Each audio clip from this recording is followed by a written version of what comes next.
السلام عليكم ورحمة الله تعالى وبركاته والسلام على من اتبع الهدى. بسم الله الرحمن الرحيم. رب اشرح لي صدري ويسر لي أمري واحلل عقدة من لساني يفقه قولي. Frères et sœurs musulmans et musulmanes, assalamu alaikum wa rahmatullahi ta'ala wa barakatuh. Amis chrétiens et juifs, assalamu alaikum.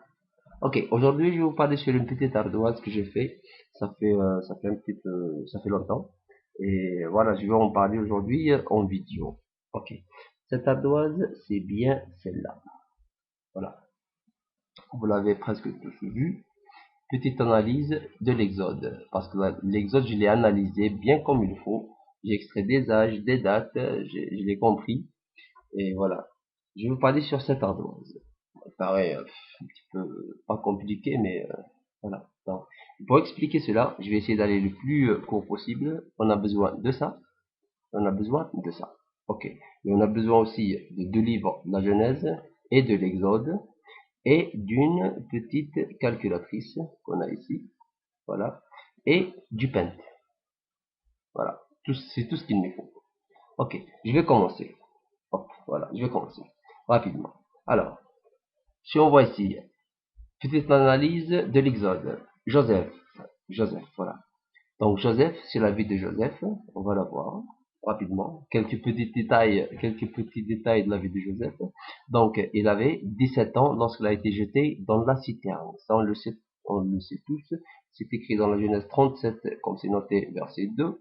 Donc par exemple si je mets ici 46, hop, ça va, 40, on a dit 37. Hop, 37, verset 2. Voilà. Donc, voici la postérité de Jacob. Joseph était âgé de 17 ans. 17 ans, il faisait paître le troupeau.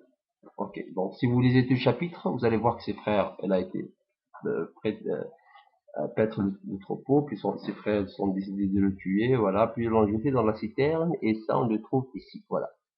Tuons-le et jetons-le dans une des citernes. Voilà, donc ils l'ont jeté dans la citerne. Vous connaissez tous l'histoire de Joseph.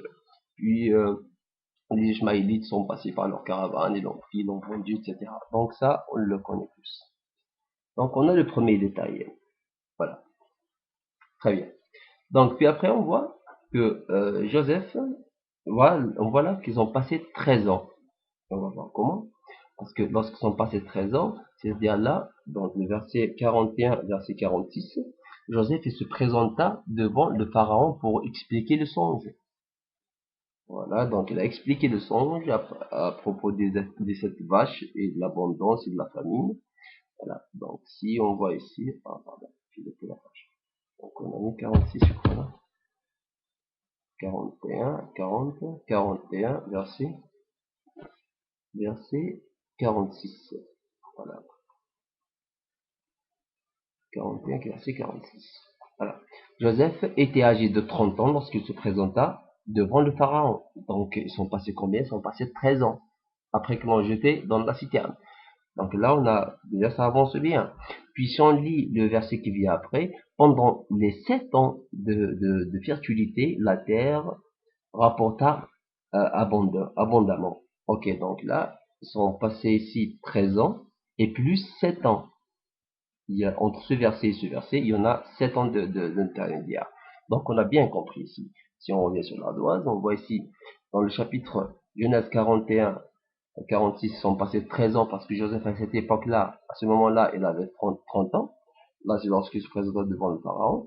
Puis sont passés les 7 ans d'abondance, de fertilité. Donc c'est le chapitre 41, verset 47, et pardon, j'ai mis 74. C'est erreur de frappe. Ok.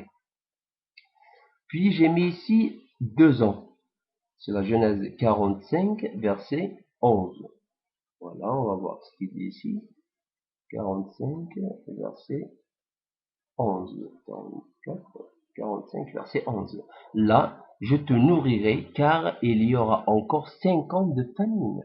Et vous savez bien l'histoire, c'était 7 ans de fertilité et 7 ans de famine. Donc là, ils sont écoulés combien? Ils sont écoulés 2 ans seulement, puisqu'il reste encore 5 ans de famine.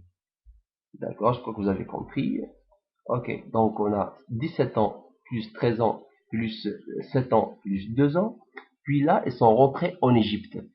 Une fois, il a recueilli ses frères, l'histoire, vous connaissez bien l'histoire entre lui et ses frères. Voilà. Et puis il a ramené son père, etc. Donc ils sont rentrés en Égypte. Là, puis dans l'Exode, je crois que c'était l'Exode 12, verset 40. On va voir ce qu'il nous dit. 12, verset 40, donc je vais mettre 14, 13, on a dit 12, 12 combien? 12 verset 40. Ok, 12 verset 40. Voilà. Il dit, le séjour des enfants d'Israël en Égypte fut de 430 ans. Fut de 430 ans.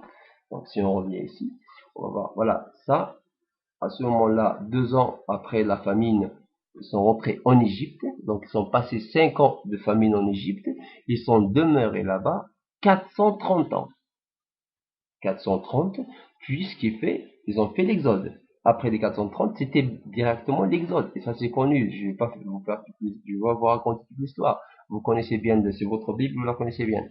Ok, donc maintenant, on va faire un petit schéma ici, pour expliquer, pour récapituler.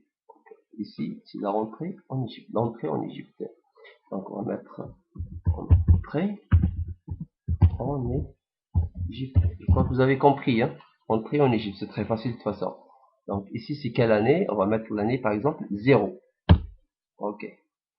Ça, c'est l'année 0 et c'est l'année 920 de la naissance d'Abraham. C'est pas important, c'est pas le sujet, mais ok. Donc, si on descend un petit peu en bas, on va mettre, qu'est-ce qu'on va mettre ici? On va mettre les 430 ans. Voilà, là c'est 430. Donc là on va mettre Exode. Exode. Bon. Ok. Voilà, donc là c'est ce 6 jours, c'est 430. 430 ans. Très bien. Ok. Et on sait tous que Moïse, il a fait l'exode à l'âge de 80 ans. Et comme il est cité ici, 80 ans, on le trouve dans l'Exode 7, verset 7. Exode. Bon, ça c'est l'Exode.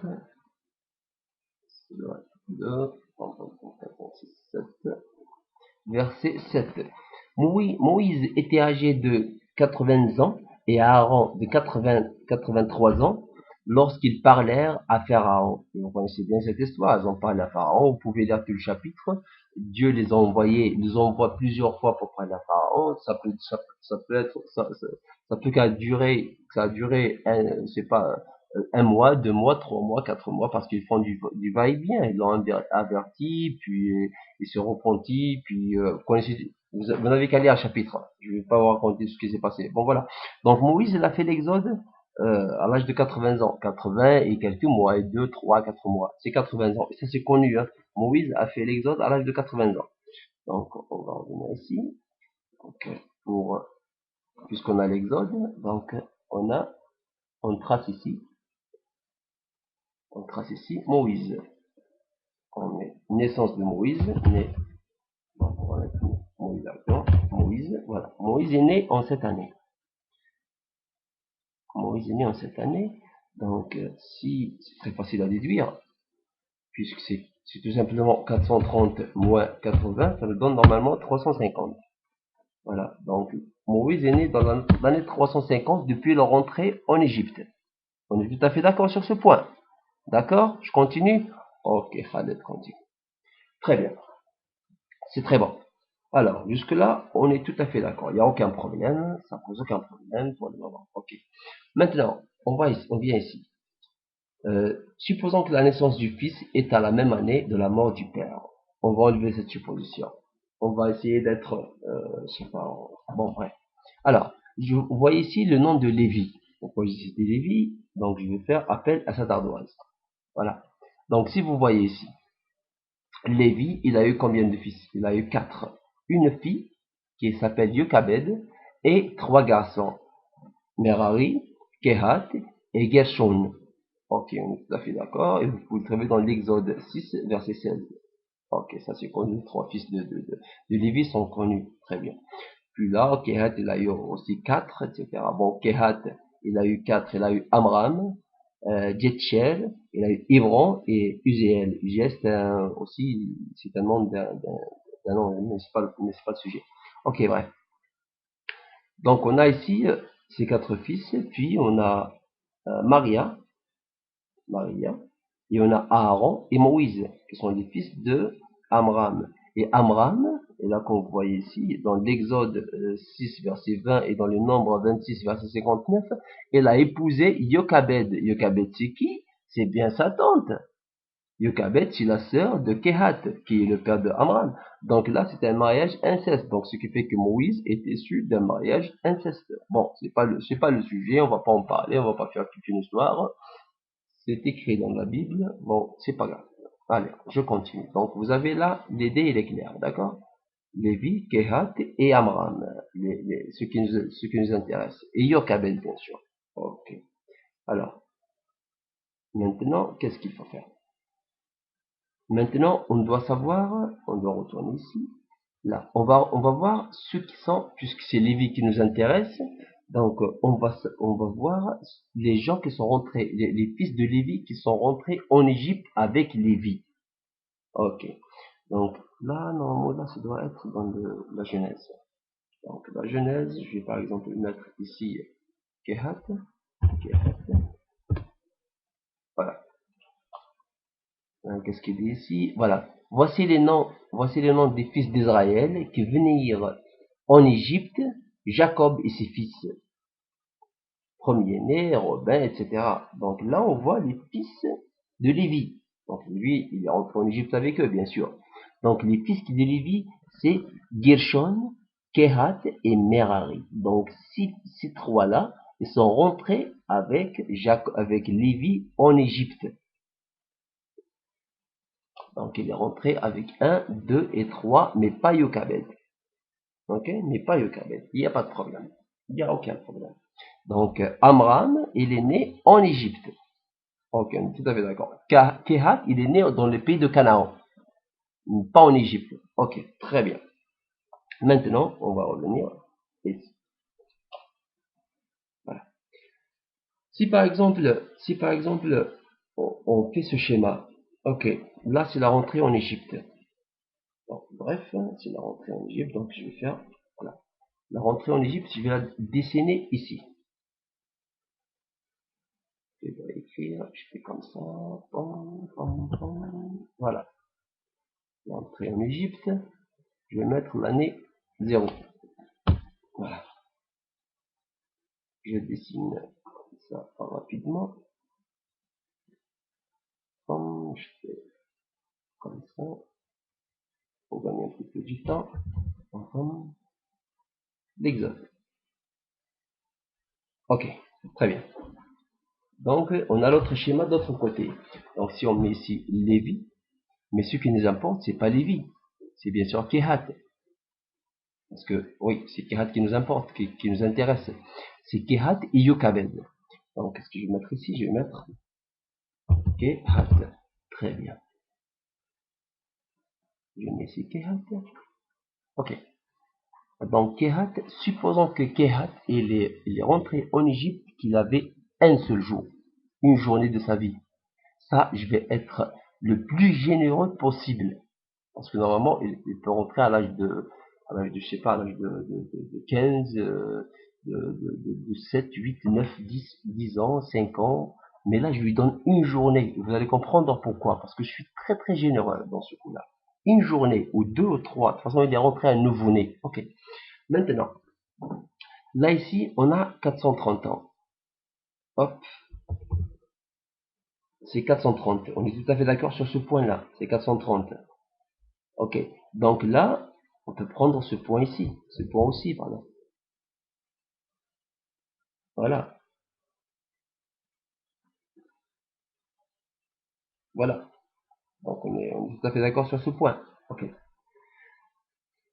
Donc là, Kehat, supposons qu'il est rentré à une journée de sa vie. Donc, et on sait bien que Kehat, il a vécu 133 ans. 133. Peut-être Kehat, il est mort ici. Supposons qu'il est mort ici. On va mettre 133 ans. Il a vécu 133 ans. Et bien sûr, son fils Amram, il est né avant sa mort. Mais supposons que la même année de la mort de Kehat, que c'était la naissance de son fils Amram. Ok, supposons que là, c'est la mort de Kehat. Ici, c'est la mort de Kehat. Et en même temps, c'est la naissance de son fils Amram. Alors là, on va mettre ici Amram. Amram. Vous allez voir pourquoi j'ai fait ça. Vous allez voir pourquoi j'ai fait ça. Et on sait bien que Amram, il a vécu combien? Il a vécu 137 ans. Donc Amram, il a vécu 137 ans. 137, ça doit être ici, par exemple. Ça doit être ici. Donc Amram, il est mort, par exemple, là. Alors maintenant, faisons un petit appel à notre machine à calcul. Alors, on fait 133 ans de la vie de Kehat, qui est celle-là, plus 137 ans de la vie de Amram. Donc là, 270 ans, c'est quoi? C'est l'année de la mort de Amram. Donc là, c'est l'année 270. Voilà, là, c'est l'année 270. 270, là, c'est la mort de Amram. Je mets mort de Amram. Amram. Voilà. Je crois que vous avez compris. Alors, et 270. Et là, le père de Moïse est mort. Là, le père de Moïse est mort. L'année 270. Et Moïse, il est né dans l'année 350. Alors, comment ça se fait que Moïse, il est né et son père, ça fait 80 ans qu'il est mort? Vous pouvez m'expliquer ça? Est-ce que vous pouvez m'expliquer ça? Eh ben, je sais pas. Il manque 80 ans. Et là, regardez ce que j'ai fait. Là, j'ai donné le maximum. C'est-à-dire, là, j'ai donné le maximum. C'est-à-dire, Kehat il est mort, la même année, son fils il est né. Alors, imaginons que, par exemple, que Amram il est né lorsque Kehat il avait 20 ans. Donc, c'est encore 20 ans de plus. 20 ans, pardon, de moins. Et voilà, donc ça va pas, il y a un grand problème ici, il y a un gros problème. Donc j'aimerais bien que vous m'expliquiez cela. Est-ce que Moïse il est né dans l'année 350 et il ne peut pas naître dans l'année 270? Bien sûr, parce que l'exode il s'est fait à l'année 430 et son père il est mort à l'année 270. Donc ça colle pas, du tout. Je sais pas, vous utilisez super glue, vous utilisez ce que vous voulez, tout vous combine et ça colle pas. Et voilà, donc c'est ça, c'est un grand problème là. Il y a un autre problème ici. Ok. Lequel, monsieur Khaled? Je vais vous expliquer lequel. Alors, supposons que, voilà, le Kehat, non, pardonnez-moi, c'est Lévi. Lévi, il a vécu, si je ne me trompe pas, il a vécu 137 ans, je crois. Lévi aussi, il a vécu, de toute façon, il a vécu 84 ans. Il a vécu 84 ans en Égypte. Attends, je vais voir, je vais vérifier, il a vécu combien de temps pour ne pas me tromper, pour ne pas mentir. Oui, c'est 137 ans comme j'ai dit. Et ça, on le trouve dans l'Exode 6, verset 16. On va jeter un petit coup d'œil. L'Exode 6, verset 16. Voilà. Voici le nom des fils de Lévi avec leur postérité. Bam, bam, bam, bam, bam, bam. De la vie de Lévi. Voilà. Les années de la vie de Lévi furent de 137 ans. Donc, elle a vécu Lévi 137 ans. Ok. Donc, 137. Et Lévi, on sait bien qu'il est rentré en Égypte, il avait 49 ans. Et ça, on le trouve ici, dans mon schéma. Lévi, bon. il avait 49 ans. Lorsqu'ils sont rentrés dans l'année 290, il avait 49 ans. Il est rentré en Égypte à l'âge de 49 ans. Ok. Donc, 49, c'est 137 ans moins 49 ans. Ça nous donne 88 ans. Oh, pardon, j'ai dit 84, mais c'est 88 ans. Donc, il a vécu 88 ans en Égypte. Ok. Donc, on va voir avec Yukabed, un petit schéma avec Yukabed. Ça doit commencer plus ou moins ici. Voilà. Et hop. Ça doit finir ici. Ok. Là, c'est Yukabed. Et je vais vous expliquer. Ok. Donc là, imaginons là, c'est la mort de Lévi. Mort de Lévi. Voilà, la mort de Lévi. Donc, c'était après 88 ans. Donc là, on a l'année 88. On a l'année 88. Ok, je crois que vous avez compris. L'année 88, c'était la mort de Lévi. Imaginons que le même jour de la mort de Lévi, que sa fille, sa dernière fille, elle est née, qui s'appelle Yokabed. Ok. Donc, Yokabed, elle ne pouvait pas exister. Parce que, oui, elle peut exister, pardonnez-moi, elle existe. Donc, la mère de Moïse, elle existe. Dans l'année 88 de la rentrée en Égypte, c'est l'année maximale où sa mère pouvait exister. Voilà. Donc, sinon, si 89, elle ne peut pas exister parce que Lévi sera déjà mort. Ok. Donc, avant l'année 88, elle devait exister. Donc, supposons qu'elle a existé à la dernière année. Donc, l'année 88. L'année 88, et Amram, elle est mort à l'année 270. Ok, je l'ai expliqué. Alors maintenant, pour comprendre. Alors, donc, Lévi, Yokabed, je vais mettre ici Yokabed, voilà, on l'a ici, Yokabed. Très bien. Donc, Yokabed, qui est cette femme-là, elle a épousé cet homme-là. Elle a épousé cet homme-là, qui est Amram. Ok, elle l'a épousé. Ok, maintenant. Mais elle a eu enfant, elle a enfanté Moïse. Elle a enfanté Moïse à cette année-là. Elle a enfanté Moïse à cette année. 350. C'est obligé, 350, cette année-là. Ok. Donc, Yokabed, elle doit vivre jusque-là. Elle peut vivre plus, mais durant tout cela, elle doit être vivante. Parce qu'elle ne peut pas exister après la mort de son père.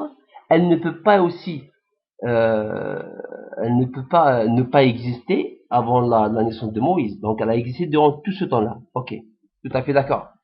Alors, 88, il y en a l'année 350. Donc qu'est-ce qu'on fait? C'est 350, on enlève 88, ce qui fait que Yokabed, elle a eu Moïse à l'âge de 200, à l'âge de 262. Donc, elle a eu 262 ans lorsqu'elle a enfanté Moïse.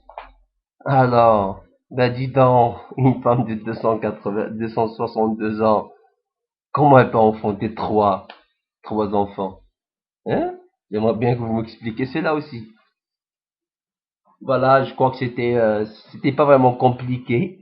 Et voilà, il y a trop de problèmes, il y a trop de problèmes. Déjà, Sarah, à l'âge de 90 ans, c'était un miracle de Dieu qu'une femme vieille de 80 ans, 80 ou 90, je ne me rappelle pas, elle a enfanté un fils. Alléluia, c'est un miracle. Mais là, on est à 262 ans. Et l'âge maximum, l'âge minimum, pardon. Donc là, si vous essayez de réduire son âge, vous pouvez pas réduire cela. Parce que si vous réduisez, vous allez dire que Yokabed, elle est née avant la naissance, après la mort de son père, ou bien avant elle est morte avant la naissance de son fils. Et ça, c'est impossible. Donc, j'aimerais bien que vous m'expliquiez cela. Et sur ce, je vous dis, lisez la Bible et méditez-la, voilà. Donc, moi, ce que je fais, je lis, je comprends, je médite, et des fois, je m'en sors pas. Par exemple, petite brèche, par exemple, sur ce schéma-là, voilà, c'est tellement compliqué que ça m'a pris, je sais pas, peut-être une semaine de recherche. Voilà. Donc là, ce sont des choses inexplicables. Ce cercle-là, c'est quelque chose que vous pouvez pas m'expliquer. Il n'y a pas de solution. Oui, cela, il y a une solution. Ça marche bien, mais tout le reste, tout ce que vous voyez ici sont des dates exactes, des âges exacts que j'ai dû extraire moi seul. Voilà. Vous ne trouvez pas sur internet, mais sur ce schéma, oui. Ok. Sur ce, je vous dis, prenez bien soin de vous et j'espère que quelqu'un me répond sur ce que j'ai fait là sur la vidéo, qui essaie de me faire expliquer ce mystère, ce miracle là entre Joseph, entre les sujets des Juifs en Égypte et Yochebed et Kahat et Amram, la naissance de Moïse.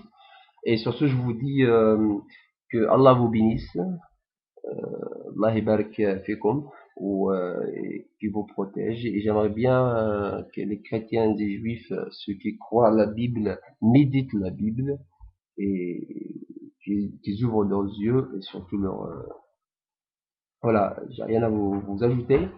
Et j'espère que Allah vous guide dans sa lumière. Et il ne reste qu'à vous saluer avec le salut islamique et je vous dis Assalamu alaikum wa rahmatullahi ta'ala wa barakatuh. Et au revoir et à la prochaine vidéo, Inch'Allah.